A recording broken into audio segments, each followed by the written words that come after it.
Jersey Day here in Canada. Mark Cross's jersey. He was the assistant coach who lost his life in the Humboldt tragedy. Played for York University. That's his actual jersey. I want to thank York for allowing us to have that with us today. We are watching what could be a very nasty few days right now, included rain, snow, winds, and ice, Frank. You know what? We got to tell people there are some warmth. If you're wondering the jersey that I'm wearing this morning, this is Bradford Bulldogs, one of the teams I coached.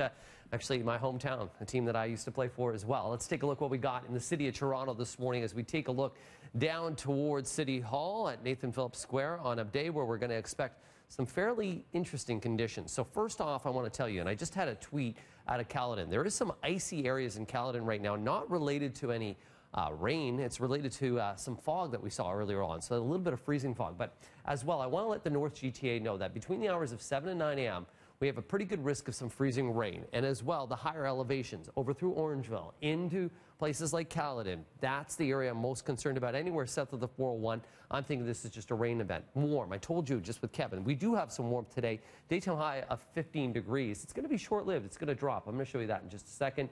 The weekend, we have an ice storm potential. We're going to break that out for you a little bit later on. Here's a look in terms of your satellite system as we are seeing some shower activity moving its way into southwestern Ontario. Right now, some freezing rain over through Waterloo and Guelph. There's a look at your current conditions. We're sitting right now at the freezing mark, 5 degrees over through Windsor. And as we take a look over to Ottawa at -1. Daytime highs today, 15 through the weekend, Saturday night into Sunday. We got to watch out. Friday, we will get a little bit of a break. Now over to you, Carrie. All right. Wouldn't you know it, Frank? I used to play for the Leafs. Yeah, okay. No, I didn't, obviously. Right now, we just watched problems clear away. Westbound 401 west of Kiel in the Express. So there is a little bit of a delay. Hopefully that improves. You can see that backup up towards the top of your screen, but I think that's going to improve in the next few minutes. So not to worry, but you will want to worry a little bit if you're on the eastbound 401 through Kiel, because we have this lane realignment happening. It's just in the collectors. So if you use the Express, you will save some time. We can have a quick look at some drive times right now. Southbound 404 Don Valley Parkway just starting to fill in from Finch down towards about Lawrence. And then eastbound 401, you will shave off a couple of those minutes if you use the express lanes east of Kipling to east of Kiel. Southbound 400, that's problem free this morning. Looking like a good drive. All right, back to you, Mel. All right, well, Leaf fans will be glued to their TVs tonight as our beloved Buds open their playoff series in Boston. And already, buzz is building. Let's get live to our Tammy Sutherland at the ACC with a preview of what we can expect. Tammy, good morning. Good morning. You can see behind me here at Maple Leaf Square, they're already in the midst of getting the setup ready so that they can welcome thousands of fans who are going to come down and watch these playoff games up on the big screen. Of course, they're opening this playoff series in Boston. And of course, when you think of the Bruins versus the Leafs, and especially when it comes to first-round playoffs, the first thing you might think is a traumatic collapse when the Leafs in Game 7 back in 2013 against the Bruins had this ridiculous lead, 4-1 late in the third period. And then, of course, Boston came right back, eventually beating the Leafs in Game 7 in overtime. So they're hoping to shake those memories, of course, and start off fresh. And that's because only 5 players who were on that team back in 2013 still remain on this team this year. And the good news is that the Leafs have beaten the Bruins 3 out of 4 times when they met during the regular season this year. So, of course, we're hoping for good things out there. Go Leafs, go. The game starts tonight at 7 o'clock in Boston. It continues again on Saturday at 8 o'clock. And then the series moves right here to the ACC on Monday night. Mel, I'll send it back to you. All right. Thank you so much, Tammy. And to other news, a story we've been following this morning. Crews have knocked down a restaurant fire on the Danforth this morning. And a live look at the scene right now. They have just opened up the roadway through here. So again, through the Danforth. This happened at this restaurant, the basement of this sushi restaurant that you see here to the left of your screen around 4:30 this morning. Thankfully, no one was hurt. All occupants were able to be evacuated from the units upstairs. Fire inspectors and public health will be continuing their investigation, but again, the roadway has now reopened. A 17-year-old is in serious but stable condition after a shooting in the Nielsen and Tapscott area. Police called to this scene just outside of an apartment building around 10 last night. The victim rushed to hospital by emergency run. So far, there's been no suspect description released.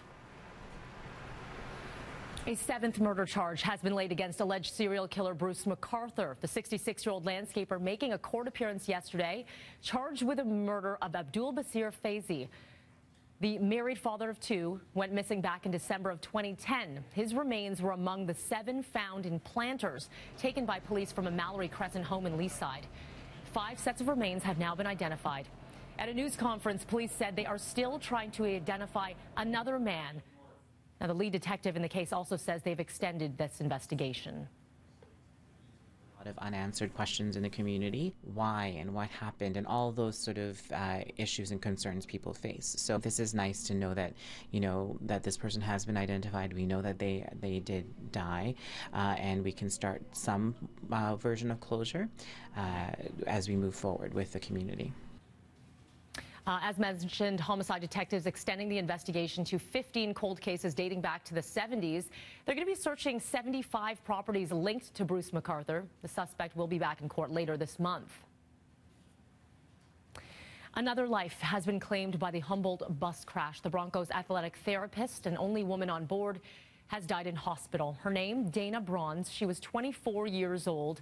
Saskatchewan's health authority confirmed her passing yesterday after she underwent 2 surgeries and was put into an induced coma, sustaining critical injuries in the wreck last Friday. During this process, her aunt was hopeful that Bronze would recover. I had texted my kids saying that it looks optimistic from here because everything looked okay. She looked better. And, yeah. I just wish it wouldn't have happened. I don't have any questions. I just wish it wouldn't have happened. The death toll now sits at 16. The first victim to be laid after this tragedy is radio broadcaster Tyler Bieber. A funeral service will begin for Bieber this morning at the Algar Peterson Arena. That is the home to the Broncos. And Canadians across the country will be wearing hockey jerseys in solidarity with Humboldt today. Mayor John Tory officially declaring today Jersey Day in Toronto in support of a national campaign created by a pair of moms in BC. All city employees and TTC staff have been allowed to participate. U.S. President Donald Trump up early today to backtrack on some of his tweets directed at Russia yesterday. And here's what he's been taking to Twitter saying today. Never said when an attack on Syria would take place. Could be very soon or not so soon at all. In any event, the United States under my administration has done a great job of ridding the region of ISIS. Where is our thank you, America? So you could see deflecting to the mission against ISIS here after tweeting yesterday, an attack on Syria is coming despite Russia warning it will shoot down any missiles.